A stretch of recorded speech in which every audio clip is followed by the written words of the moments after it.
அருட்பெருஞ்சோதி அருட்பெருஞ்சோதி தனிப்பெரும் கருணை அருட்பெருஞ்சோதி அருட்பெருஞ்சோதி அருட்பெருஞ்சோதி தனிப்பெரும் கருணை அருட்பெருஞ்சோதி அருட்பெருஞ்சோதி அருட்பெருஞ்சோதி தனிப்பெரும் கருணை அருட்பெருஞ்சோதி. எல்லா உயிர்களும் இன்புற்று வாழ்க.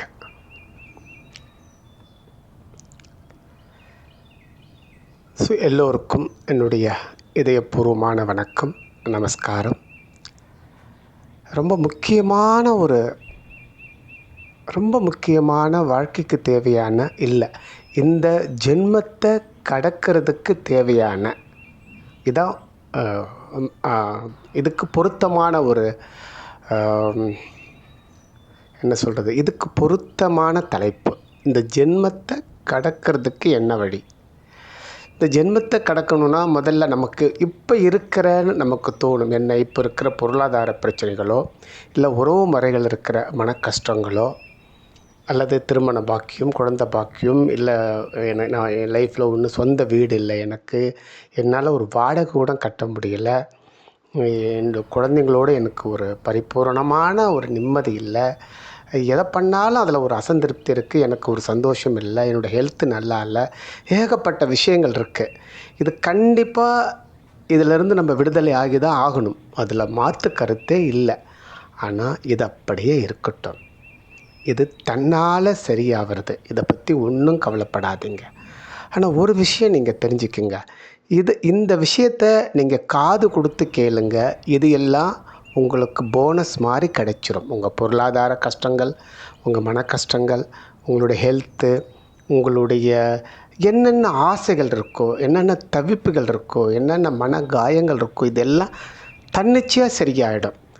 அதுக்கு முன்பாக இதை கேளுங்க. இதை கேட்குறதுனால தான் இது சரியாகும். என்ன தெரியுங்களா?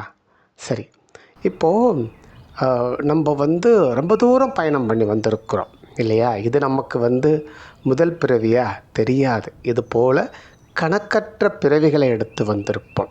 இல்லை, கணக்கற்ற பிறவிகள் என்னும்போது கணக்கற்ற ஊழ்வினைகள் இருக்கும், கணக்கற்ற கர்மாக்கள் இருக்கும். இது எல்லாம் இருக்க தானே செய்யும்.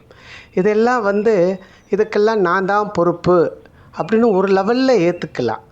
ஆனால் இது ஆதியிலிருந்து பார்த்தா எப்படி நம்ம பொறுப்பை ஏற்றுக்க முடியும்? படைச்சவன் தானே பொறுப்பை ஏற்றுக்கணும். புரியுதா உங்களுக்கு? இதில் தீதும் நன்றும் பிறர் தர வாரா. உண்மைதான், நல்லதோ கெட்டதோ மற்றவங்கிட்டேருந்து வராது, ஆண்டவங்கிட்ட இருந்து தான் வரும். ஏன்னா நம்ம எல்லாருமே ஆண்டவங்கிட்டேருந்து வந்த ஆண்டவர்கள் தான். இதை நீங்கள் புரிஞ்சுக்கணும். இந்த பேஸில் தான் நீங்கள் உக்காந்தாதான் நீங்கள் ஒரு மூச்சு பயிற்சி பண்ணுறீங்க. மனசை ஒருநிலைப்படுத்தணும், மனசை அமைதிப்படுத்தணும். ஒரு வழிகள் சொல்கிறாங்க, ஒரு குருமார்கள் ஒரு வழி சொல்கிறாங்க. ஆதியில் சொன்னவங்க, அது கணக்கில்லாதவங்க, இப்போ வந்திருக்கிற புது சாமியாருங்க சொல்லி கொடுக்குற விதங்கள் கணக்கில்லாமல் இருக்குது.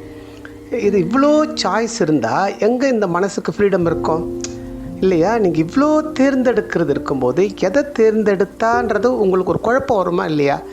நம்மளே எதை தின்னா பித்தன் தீருன்ற நிலையில் உக்காந்துட்டுருக்குறோம். இந்த நேரத்தில் போகிறவங்கெல்லாம் ஒன்று சொல்லிட்டு போயிட்டே இருக்கிறாங்க.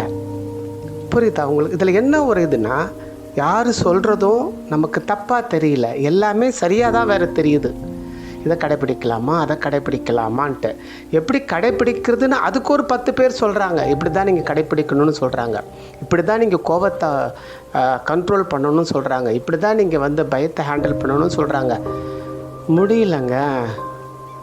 எவ்வளோ தான் கேட்குறது? புரியுதுங்களா? அட்வைஸ் எவ்வளோ கேட்குறது, உபதேசங்கள் எவ்வளோ கேட்குறது. சரி, இவ்வளோ கேட்டு கூட நம்மளால் எதை கடைப்பிடிக்கிறதுன்னு தெரியல. அப்படியே கடைப்பிடிச்சாலும் கொஞ்சம் தூரம் ஒன்றுத்துல போகிறோம், அப்புறம் இன்னொன்றுத்தில் மாறுறோம். இந்த கொஞ்சம் தூரம் ஒன்றுத்தில் போகிறோம் பாருங்கள், அது ஒரு 10 வருஷம் 15 வருஷம் நம்மளை காலி பண்ணிடுறாங்க. இப்படி தாங்க வாழ்க்கையில். ஒரு அரசியல் மோகத்தில் ஒரு 10-15 வருஷம் காலி ஆகிடும். இந்த ஆசிரம மோகத்தில் அது ஒரு 10-20 வருஷம் காலி ஆகிடும். ஃப்ரெண்டுங்கன்ற மோகத்தில் அவங்க கூட பழகி அவங்க நம்ம பட்ட நாமம் போடுறதுக்கு அது ஒரு 10-20 வருஷம் காலி ஆகிடும். உறவுகளில் ஏமாத்துறது சொல்ல வேணாம். இப்படியே நம்ம வாழ்க்கையில் நம்ம தேர்ந்தெடுக்க தெரியாமல் நம்ம அதில் மாட்டி 10 வருஷம் 20 வருஷம் நம்ம வாழ்க்கை வீணாகுதில்ல. எவ்வளோ அட்வைஸ் கேட்குறது? கொஞ்சம் சிந்தனை பண்ணுங்க. இது எல்லாத்துக்கு பின்னாடி ஊழ்வினைகள் இருக்குது, கர்ம வினைகள் இருக்குது. நீங்கள் இவங்கக்கிட்ட நீங்கள் கஷ்டப்படணுன்னு இருக்குது, இவங்கக்கிட்ட நீங்கள் ஏமாறணுன்னு இருக்குது, நீங்கள் இந்த இடத்துல போய் நீங்கள் இப்படி இருக்கணும்னு இருக்குது. எல்லாம் நாங்கள் ஒத்துக்கிறோங்க, அதில் மாற்று கருத்தில் ஒத்துக்கிறோம். ஆனால் எவ்வளோ காலம் இப்படி பயணம் பண்ணுறது? நான் என்ன சொல்ல வரேன்னா, இப்போது ஒரு அருமையான நிலைக்கு மாறிட்டா என்ன, இது இப்படியே இருக்கட்டும். ஆனால் நான் என்ன கேட்குறேன், கொஞ்சம் நம்ம கொஞ்சம் நேரம் அமைதிப்படுத்திக்கிட்டு கொஞ்சம் தனிமையை நம்ம தேர்ந்தெடுத்து கொஞ்சம் அமைதியாக இருப்போமே, நமக்குள்ளே இருந்து அது மலரட்டுமே. எல்லாரும் என்னத்தம்மா சொல்லுவாங்க, எல்லாருமே எல்லா பெரியவங்களும் இல்லை எல்லா ஞானிகளுமோ அல்ல இதுக்கு முன்னாடி இருந்தவங்க இப்போ இருந்தவங்க எல்லோரும் என்ன சொல்லுவாங்கன்னா, இது பாருங்கள், மாற்றம்ன்றது உங்களுக்குள்ளே நீங்கள் தாங்க அதுக்கான ஸ்டெப்பை எடுத்து வைக்கணும். அது உங்களுக்குள்ளே இருந்து தாங்க மலரணும். மாற்ற வேணும்னா நீங்கள் தாங்க முதல் ஸ்டெப் எடுத்து வைக்கணும். அதை யாரும் கொடுக்க முடியாதுங்க. அது உங்களுக்குள்ளேருந்து மலருதுங்க. அப்போ எதுக்கு நம்ம இவ்வளோ தூரம் தேடி அங்கே இங்கே தேடணும்? அப்போது நம்மளுடைய மனநிலை என்னென்னா, தேடுறதில் ஒரு சுகமோ, தேடுற ஒரு பழக்கமோ, அங்கங்கே சில பேருக்கு தன்னுடைய கஷ்டத்தை போய் எல்லாருக்கிட்டையும் பகிர்ந்துட்டே இருப்பாங்க. அது ஒரு வியாதி மாதிரி. தெரியுமா, என் மருமக இப்படி பண்ணுறா, தெரியுமா என் பையன் என்னை இப்படி பண்ணுறான், நான் எவ்வளோ பெற்றிருப்பேன், வளர்த்துருப்பேன், எப்படியெல்லாம் காப்பாற்றிருப்பேன், இன்றைக்கி பாரு என்ன அப்படின்ட்டு ஏதோ ஆறுதலுக்கு ஒரு நம்பிக்கையானவங்கக்கிட்ட ஒருத்தவங்ககிட்ட சொன்னால் பரவாயில்ல. ஆனால் தனக்குள்ளே இருக்கிறத அதை கொட்டணுன்ற ஒரு வியாதி மாதிரி அது எல்லார்கிட்டையும் சொல்லி கடைசியில் அது ஒரு பெரிய துன்பமாக மாறிடும். புள்ள கொடுத்த துன்பத்தை விட, மருமக கொடுத்த துன்பத்தை விட இவங்க இந்த மாதிரி புலம்புறதுனால ஏற்பட்ட துன்பம் சொல்லவே முடியாது. ஸோ இப்போது நான் என்ன சொல்ல வரேன் அப்படின்னா, இங்கே தனிமை ரொம்ப அழகுங்க. நான் சொல்கிறது புரியுதா உங்களுக்கு? நம்ம மக்களோடு மக்களாக சேர்ந்து தான் வாழணும், உறவுகளோடு தான் இருக்கணும். உறவுகளில் இருக்கிற சின்ன சின்ன கஷ்டத்தையெல்லாம் நம்ம தாங்கிக்கணும், ஏற்றுக்கணும், அந்த உறவை விட்டு கொடுக்கக்கூடாது. இதெல்லாம் கரெக்டு தாங்க, இதெல்லாம் செய்யுங்க. ஆனால் உங்களுக்காக குறைஞ்சது ஒரு நாளைக்கு 2 மணி நேரம் உங்களுக்காக எடுத்துக்கங்க, தனிமைப்படுத்திக்கங்க, அமைதியாக உட்காருங்க. புரியுதா? தேடாதீங்க. தேடினா மாட்டிப்பீங்க, தேடினா நீங்கள் மாட்டிப்பீங்க. எங்கேயாவது தப்பானவங்ககிட்ட மாட்டிப்பீங்க. தப்பான ஒரு அரசியல்வாதிக்கிட்டேயோ இல்லை தப்பான ஒரு ஆன்மீகவாதிக்கிட்டேயோ இல்லை தப்பாக உனக்கு உதவி பண்ணுற சொல்கிறவங்க நண்பர்கிட்டையோ உறவுக்கிட்டேயோ எங்கேயாவது மாட்டிப்பீங்க தேடினா. நான் சொல்கிறேன், இறைவன் அவ்வளோ கருணைங்க. இந்த எல்லா கஷ்டத்துக்கும் மூல காரணம் அவர் தாங்க. பகவான் கீதையில் சொல்கிற மாதிரி எல்லாம் நான் தான் சொல்வார்ல. அர்ஜுனா, நீ உன்னுடைய கடமையை செய்டா அப்படின்னு சொல்லுவார்ல. எல்லாம் நான் தான் பொறுப்புன்னு சொல்லுவார்ல. எல்லாம் படைச்சவன் தாங்க பொறுப்பு, எல்லாம் அவனே பார்த்துப்பாங்க. நம்ம இப்படியே தேடிக்கிட்டே போனால் அதுக்கு ஒரு எல்லையே கிடையாதுங்க. வயசு போயிடுங்க. நமக்கு காதோரமாக நரைக்கும் பொழுதே நம்ம உஷாராயிடணும்ல. ஓஹோ, நமக்கு தெரிஞ்சிடணும். உட்கார்ந்தா டக்குன்னு எழுந்திருக்க முடியல, இடுப்பு வலிக்குது, கை கால் வலிக்குது, ஓஹோ புரிஞ்சுக்கணும்ல. இந்த நிலையிலையும் நம்ம தேடிக்கிட்டே இருந்தோம்னா அப்போ இந்த ஜென்மம் போயிடும் இல்லையா? அப்புறம் இன்னொரு ஜென்மம், மனுஷ ஜென்மம் கிடைக்குமான்னு வேற தெரியாது. தயவு செய்து கொஞ்சம் சிந்தனை பண்ணி பாருங்க. இதுக்கு ஒரே வழி தனிமை தான். நிறைய உபதேசங்கள், நிறைய டீச்சிங் நிறைய கேட்டுட்டீங்க நீங்கள். அது ஒரு பாரத பூமியில் பிறந்தவங்க அவங்களுக்குள்ள அது இருக்கும். நீங்கள் தனிமையில் இருந்தால் அது உங்களுக்குள்ளே இருந்து மலரும். அது இன்றைக்கி உபதேசங்களை இன்றைக்கி யார் சொல்லலை? எந்த நடிகர் சொல்லலை? எந்த சாமியாருங்க சொல்லலை? இல்லை நமக்கு என்ன அதுக்கு பஞ்சமா? கீதையில் இருக்குது. திருவள்ளுவர் 2 வரியில் சொல்லியிருக்கிறாரு. அவை பிராட்டி சொல்லியிருக்கிறாங்க. எவ்வளோ இருக்குங்க நமக்கு. கொஞ்சமா நெஞ்சுமா? இதெல்லாம் நீங்கள் காதில் படாமையெல்லாம் அந்த ஜென்மத்தில் நீங்கள் கரையேறிட முடியாது. பட்டது உள்ள பட்டு அது மலரலை. அது ஒன்று தான் நமக்கு இல்லையா? அதுக்கான நேரங்காலம் வரும்போது மலரும் இல்லை. அந்த நேரமும் அந்த காலமும் அந்த ஏதோ ஒரு வினை பயனால் தள்ளி போகுதில்ல, அந்த வினை பயனை குறைக்கிறதுக்கு நீங்கள் அந்த உங்களுக்குள்ள தனிமையில் உக்காந்து உங்களை பார்க்க கற்றுக்குங்க. அந்த வினை பயன் குறையும். அது உங்களுக்குள்ளவே இருந்து மலர்ந்துடும். உங்கள் கேள்விக்கான பதில், இந்த பிறவிக்கான பதில் உங்கள் ஆத்ம விசாரணையில் அது தன்னிச்சையாக மலர்ந்துடுங்க.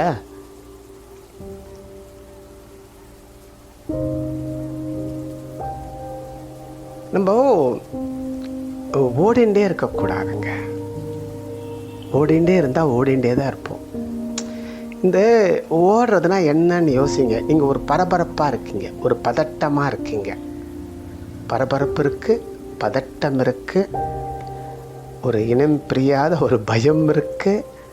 எல்லா உறவுகளிலையும் அது மேலே வச்ச ஆசையிலையும் பாசத்துலேயும் பற்றாகி அது ஒரு விதமாக நம்மளை துன்பப்படுத்தின்னு. இந்த மாதிரி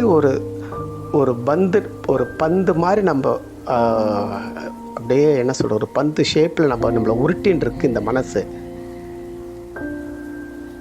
இது தவறு இல்லைங்க. இது காலகாலமாக உருட்டின்னு இருக்கு. நம்ம வரலாற்றில் பார்க்குறோம், காலகாலமாக உருட்டுன்னு இருக்கு. எதுவும் மாறலை. உருட்டுறதெல்லாம் ஒன்றும் மாறலை. என்ன சொல்லுவாங்களா, அந்த காலத்தில் மனிதர்கள் ஒரு காட்டில் இருந்திருக்கும்போது அவன் அது ஈட்டியால் பண்ணால், அதுக்கப்புறம் கத்தி வந்தது, அதுக்கப்புறம் கன்று வந்தது, அதுக்கப்புறம் AK-47 மாதிரி. சண்டை மாறலை, எதுவும் மாறலை. அந்த பொருள் தான் மாறி இருக்கு. ஸோ பழசு தான் அப்படியே தொடர்ந்து வந்துன்ருக்கு. ஸோ இந்த மனசனுடைய தன்மைகள் அப்படியே இருக்குது. நம்ம ஒரு குகைக்குள்ளே மனித இனம் ஒரு காட்டில் வாழ்ந்த காலம். அது பரிணாமம் காட்டிலிருந்து ஆரம்பித்து மனிதன் எப்படி படிப்படியாக அந்த சமயத்தில் ஏற்பட்ட பயம், அந்த சமயத்தில் ஏற்பட்ட சில அதிர்வுகள் நமக்குள்ளே இன்னும் கூட பயணிச்சுட்டு தாங்க இருக்கு. இதெல்லாம் மேட்ரு இல்லைங்க. இறைவன் மிகப்பெரியவன்ல, கருணை இல்லை. நீங்கள் உங்களை தனிமைப்படுத்திக்கிட்டால் அவன் உங்களுக்குள்ளேருந்து வெளிப்படுத்தி இந்த மனசுனா என்ன, ஆன்மானா என்ன, எல்லாத்துக்கும் எல்லா கேள்விகளுக்கும் அவன் பதில் சொல்கிறது மட்டும் இல்லாமல் இந்த சராசரி வாழ்க்கை இருக்குது பாருங்கள். இந்த சராசரி வாழ்க்கையில் இருக்கிற கஷ்டங்கள், உங்களுக்கு அதில் இருக்கிற சில பிரச்சனைகள் எல்லாம் அது ஒரு பக்கம் இருக்கும் வினைப்பயன்படி. ஆனால் உங்களை பாதிக்காமல் உங்களை சூப்பராக கொண்டு போயிடுவார். தேவைப்பட்டால் அந்த பிரச்சனையை தீர்த்துடுவார். இல்லைன்னா பிரச்சனை இருக்கும், அதனால் உங்களுக்கு எந்த பாதிப்பும் சத்தியமாக இருக்காதுங்க. ஸோ இங்கே தேவை நம்மளை தனிமைப்படுத்திக்கிறது ரொம்ப தேவை. ரொம்ப பரபரப்பாக இருக்கிறோம், நேரம் இல்லைன்னு சொல்கிறோம். இல்லை, உங்களை தனிமைப்படுத்திக்கங்க. அது சீக்கிரமாக தூங்குங்க, சீக்கிரமாக எழுந்துருங்க, ஸ்நானம் பண்ணுங்க, ஒரு தீபத்தை ஏற்றிக்கங்க, ஒரு நல்ல சூழ்நிலையில் நீங்கள் உக்காந்து இருக்கிற இடத்த கம்ஃபர்டபுளாக அமைச்சிக்கங்க, அமைதியாக உக்காந்துக்குங்க. அவ்வளவுதான். மீதி எல்லாம் ஏதோ முருகப்பெருமான் அருணகிரிநாதர் சொன்னது போல தான். சும்மா உக்காருன்னு சொன்னார்ல, நம்மளும் சும்மா உக்காருவோமே. அருணகிரிநாதருக்கு துன்பம் அவருக்கு ஒரு மாதிரினா நமக்கு இன்னொரு மாதிரி. ஆனால் எல்லாம் ஒன்று தானே. அவர் காலத்திலேயே அவர் சும்மா உக்காரணுன்னா நம்ம இப்போ நம்ம சும்மா சும்மா சும்மா உட்காந்துட்டு இருக்கணும். புரியுதுங்களா? அந்த காலகட்டத்திலேயே அவர் சும்மா உட்கார சொன்னார். இப்போ இருக்கிற பரபரப்பு என்ன, இப்போ இருக்கிற உலகம் போகிற வேகம் என்ன, இந்த வேகத்தில் நம்ம ஓடணும், நம்ம காணாமல் போயிடுவோம் தேவையில்லாமல். அமைதிப்படுத்திக்குங்க, தனிமையில் உட்காருங்க, உங்கள் உணர்வுகளை எல்லாம் கவனியுங்க, உங்கள் பயங்களை எல்லாம் கவனியுங்க, சும்மா கவனியுங்க, அவ்வளவுதான். வேறு ஒன்றும் பண்ண வேண்டாம், கவனியுங்க. கவனிக்கும் பொழுதே உங்களுக்கு அறிவு பிறக்கும். சரி, இந்த மனித வாழ்க்கை எதை நோக்கி போகுதுங்க? மனித வாழ்க்கை இன்பத்தை நோக்கி போகலைங்க. மனித வாழ்க்கை அறிவை நோக்கி போகுது, ஞானத்தை நோக்கி போகுது. அதுக்கு தான் நம்ம பிறந்தோம். ஆனால் இந்த சிஸ்டம் எப்படி இருக்குன்னா, நம்மளை இன்பத்துக்கு பின்னாடி தள்ளுது. நமக்கு தெரிஞ்சதெல்லாம் அந்த சிற்றின்பத்தின் பின்னாடி மனசு தள்ளுது. ஸோ உண்மையான அறிவை நோக்கி இல்லை ஞானத்தை நோக்கி நம்ம பயணம் பண்ணுற மாதிரி இங்கே சிஸ்டம் இல்லை. உலகம் வேறு விதத்தில் இயங்குது. நீங்கள் தான் உங்களை தனிமைப்படுத்திக்கிட்டு வந்து உட்காரணும். உட்கார்ந்தா நீங்கள் இந்த உலகத்தை வென்றுடலாம். அது இந்த உலகத்தை வெல்லணும்னா முதல்ல நம்மளை நம்ம வெல்லணும் இல்லையா? அதுக்கு தான் நம்மளை தனிமைப்படுத்திக்கணும்.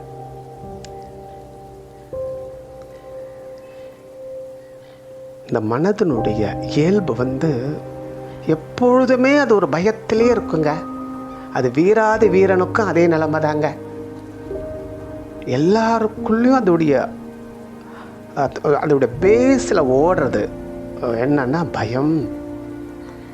அதனுடைய இன்னொரு பகுதி தற்பாதுகாப்பின்மை.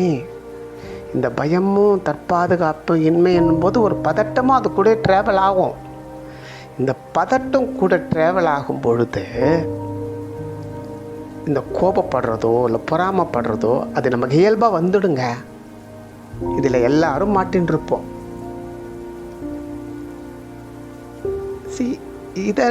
இதை நம்ம உணர்றது தாங்க இந்த ஆத்ம விசாரணை. ஆத்ம ஞானமெல்லாம் தன்னிச்சையாக வந்துடும். ஆத்மானா என்ன, பரமாத்மானா என்ன, தத்துவமசினா என்ன, அகம் பிரம்மாசினா என்ன,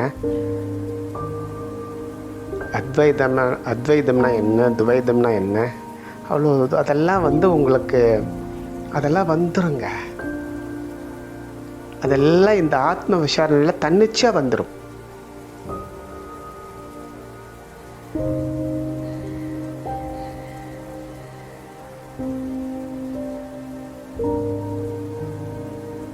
நம்முடைய இயலாத நிலை இருக்கு இல்லையா, உறவுகளோடு நம்மளை சரி பண்ணி ஆனந்தமாக இருக்க முடியலை. பொருளாதாரத்தில் நிறைய சிக்கல்கள் இருக்குது. சிலருக்கெல்லாம் கடனுடைய தொல்லைகள் அப்படி இருக்குது. ஒரு நாளும் வாழலாமா வேண்டாமான்னு கூட இருக்குங்க. இந்த மாதிரி தவிர்ப்பு, இந்த மாதிரி ஒரு அச்சம், பயம் எல்லாம் நம்ம என்ன பண்ணுறோம்னா, நம்ம இதிலிருந்து வர்றதுக்கு நம்ம தேடுற வழிகள் இருக்கு பாருங்க, அங்கே போய் தப்பாக மாட்டிக்கிறோம். இதுக்கு வழி என்ன தெரியுங்களா? நீங்கள் அமைதிப்படுத்திக்கிட்டு உங்களை சும்மா உக்காருங்க. அதற்கான வழிகள் உங்கள் மடி மேலே விழுங்க. சத்தியமாக விடும். இறைவனுடைய கருணையை சொல்ல முடியாதுங்க. உங்களுக்கு இந்த கஷ்டத்திலிருந்து வரணுன்ற தவிர்ப்பு எப்படி இருக்கோ, அதை விட தன்னை விடுதலை பண்ணிக்கணுன்ற ஆர்வம் அந்த இறைவனுக்கு சொல்ல முடியாம அளவு இருக்குங்க. அப்போ உங்களை ஆட்கொண்டு உங்களை லிபரேஷன் பண்ணுறதுல அக்கறையும் கருணையும் அன்பும் அவனை விட வேறு யாருக்கும் இருக்க முடியாதுங்க.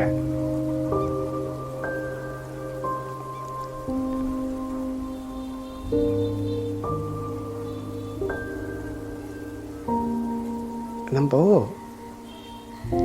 அறிவை நோக்கி ஞானத்தை நோக்கி பயணிக்கக்கூடியவங்க. ஆனால் இந்த அறிவை நோக்கி ஞானத்தை நோக்கி பயணிக்கும் பொழுது நமக்கு அதுக்கு சவாலாக என்ன வரும் அப்படின்னு கேட்டால், நம்முடைய இந்த வாழ்க்கையில் நம்ம என்ன சொல்கிறது, வைக்க தெரியாதவன் வைக்க பொருளை வச்ச மாதிரி நம்ம நிறைய விஷயத்த பண்ணிட்டோம்.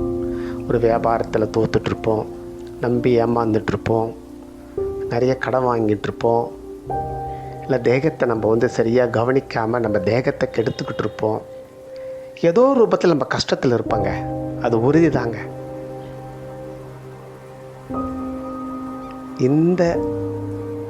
இந்த விதமான எல்லா கஷ்டங்களிலிருந்து வெளியில் வர்றதுக்கு என்ன தெரியுமாங்க வழி?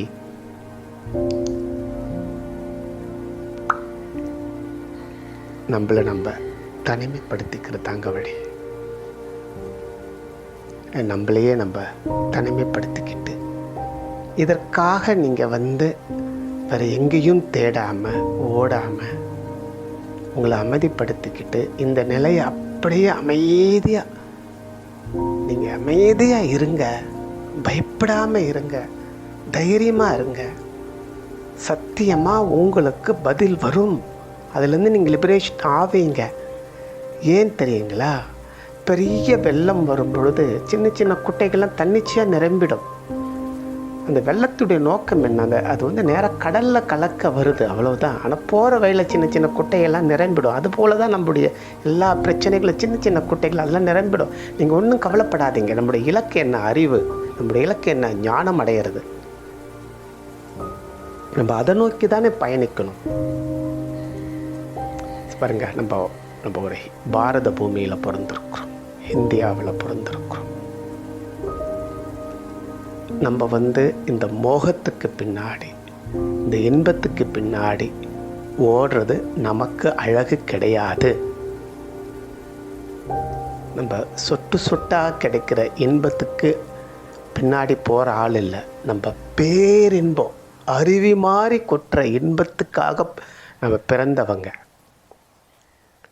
அந்த பேரின்பம், அந்த ஆனந்தம், அந்த சச்சிதானந்தம், அதான் நம்ம அதை தேடி போக வேண்டாம். அதுவே நாம இருக்கிறோம். அந்த அறிவு, அந்த ஞானம், அந்த ஆத்ம பலம் அது நமக்குள்ள மலரணுங்க.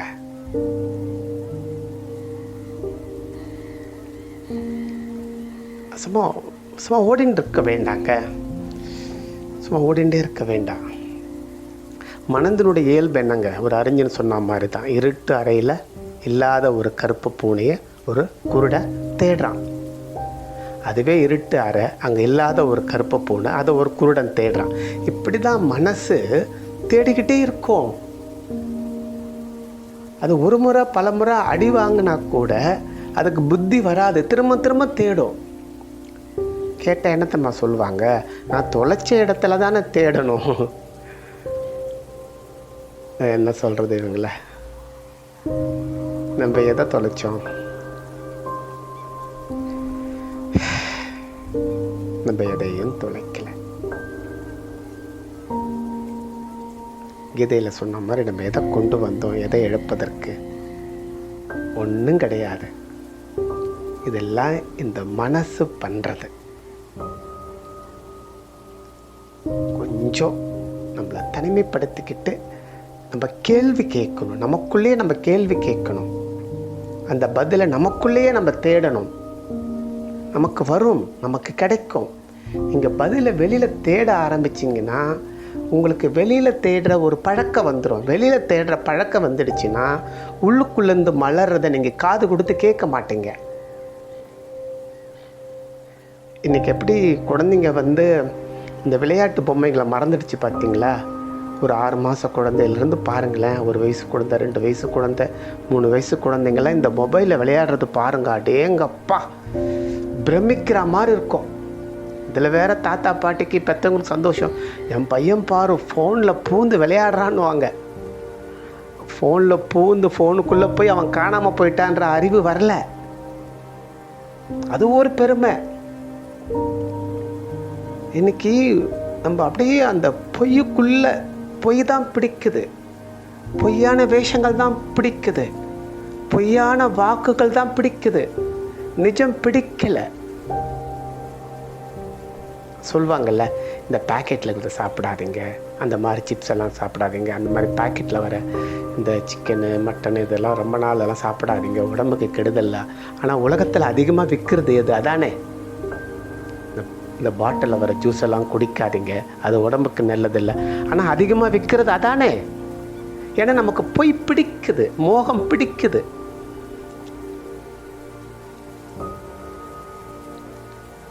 நம்ம இப்படி ஒரு சூழ்நிலையில் மாட்டிக்கிட்டோம், தப்பு இல்லைங்க.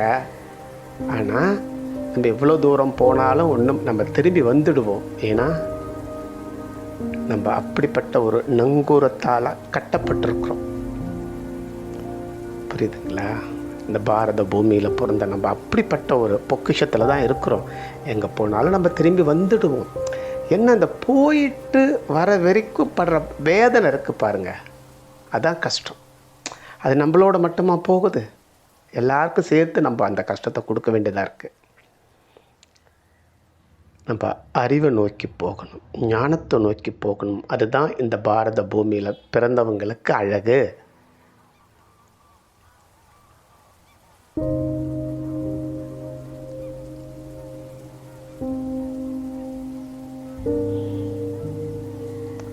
நமக்கு ஒரு பெரிய தகுதி வேணுங்க. என்ன தெரியுங்களா?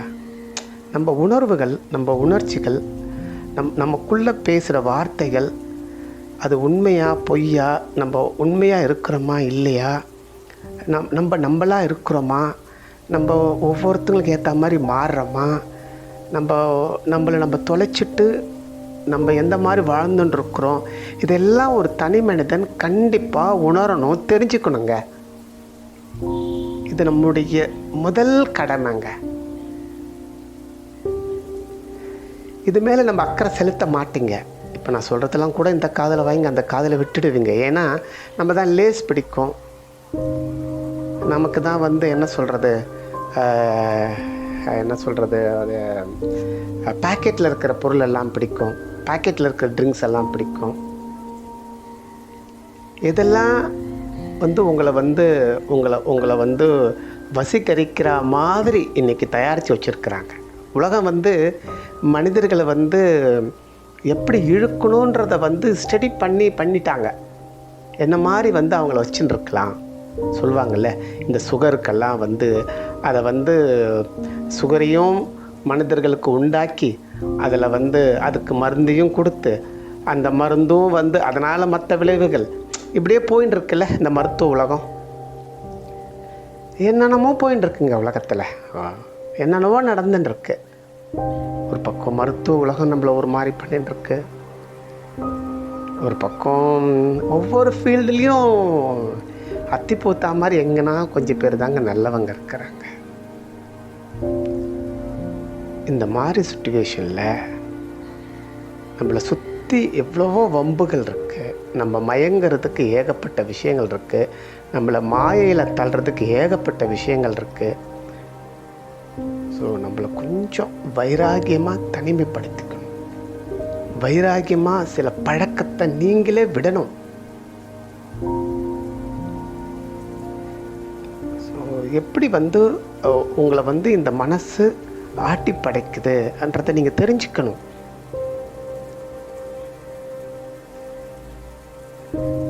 உங்களுடைய இயல்பு அறிவு தேடுறது, உங்களுடைய இயல்பு ஞானத்தை தேடுறது. ஞானத்தை தேடி நீங்கள் அடையணும். ஆனால் அதை கூட நீங்கள் தேட வேண்டாங்க. நீங்கள் அமைதியாக உட்காருங்க, அதுவே வரும்.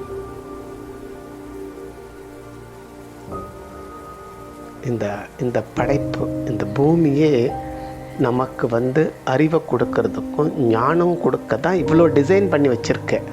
அந்த மாதிரி தட்பவெட்ப நிலையிலிருந்து சூழ்நிலைகள், உறவுகள் எல்லாமே அதுக்காக டிசைன் பண்ணத்தாங்க. எல்லாமே நம்ம சம்பூர்ணமாக ஜீவன் முக்தி அடையணும், இறைவனோட கலக்கணும், நம்ம தான் அந்த இறைவன் உணரணுன்றதுக்காக தான் இந்த சிஸ்டமே இருக்குது.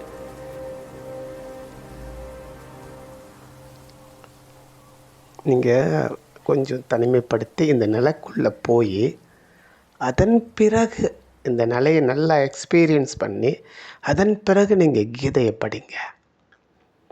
அதன் பிறகு வள்ளல் பெருமானுடைய திருவருட்பா படியுங்க. அதன் பிறகு நீங்கள் திருக்குறள் படியுங்க.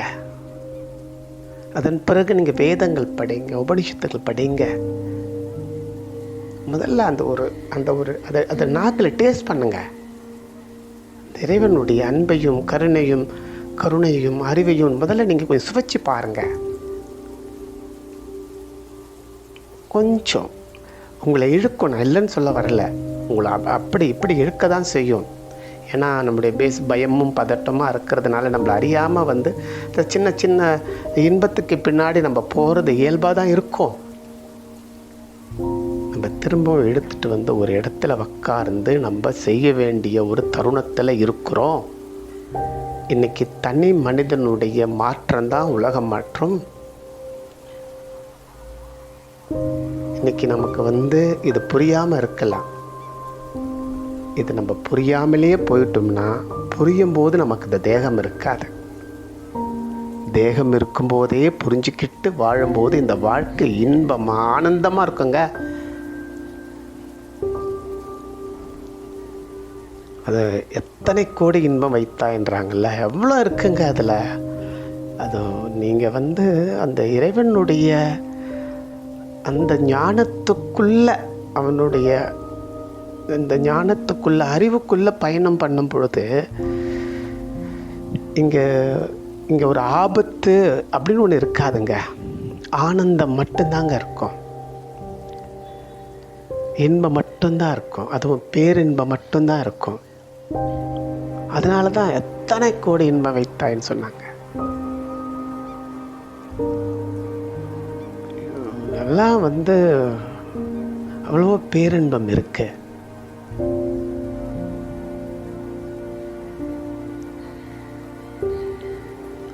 நீங்கள் இவ்வளோ நேரம் காது கொடுத்து கேட்டீங்க, ரொம்ப சந்தோஷம், ரொம்ப மகிழ்ச்சிங்க. கண்டிப்பாக நீங்கள் இவ்வளோ நேரம் இது காது கொடுத்து கேட்டதுக்காகவே உங்கள் வாழ்க்கையில் கண்டிப்பாக அற்புதங்கள் நடக்குங்க. இன்னும் நீங்கள் வைராகியமாக உங்களை தனிமைப்படுத்திக்கங்க. வைராகியமாக உங்களுக்குள்ளிருந்து பதில் வரணுன்ட்டு உங்களை தனிமைப்படுத்தி அமைதியாக இருங்க. பதில் வரும், தேட வேண்டாம். அங்கங்கே போய் நேரத்தை வீணாக்கிடாதீங்க. அமைதியாக உங்கள் கடமைகளை செய்யுங்க. ஓய்வு கிடைக்கும்போது தனிமையில் உட்கார்ந்து அமைதியாக தியானம் பண்ணுங்க. ஜஸ்ட்டு கண்ணை மூடி அமைதியாக தியானம் பண்ணுங்க.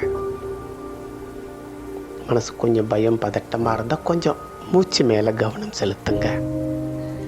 கொஞ்சம் மூச்சியை ஆழமாக எடுத்து அதை மெல்லமாக விடுங்க. அதுலேயும் அவசரம் வேண்டாம், பொறுமையாக செய்யுங்க. மெல்லமாக இழுங்க, அதை மெல்லமாக விடுங்க. இது கொஞ்ச நேரம் செய்யுங்க, ஒரு 5 நிமிஷம் 7 நிமிஷம் செய்யுங்க, போதும். அதுக்கப்புறம் அப்படியே மூச்சை கவனிக்க ஆரம்பிங்க. உங்கள் மனசுக்குள்ளே போகிற உணர்வுகளை கவனிங்க. உங்கள் தேகத்தில் ஏற்படுற உணர்வுகளை கவனியுங்க. சும்மா கவனியுங்க. இந்த மாதிரி கவனிக்கும் பொழுது, இந்த கவனிக்கிற ஒரு பழக்கம் நமக்கு வழக்கமாக மாறும் பொழுது, இறைவன் பேசுறது நம்ம காதில் கேட்டுடுங்க.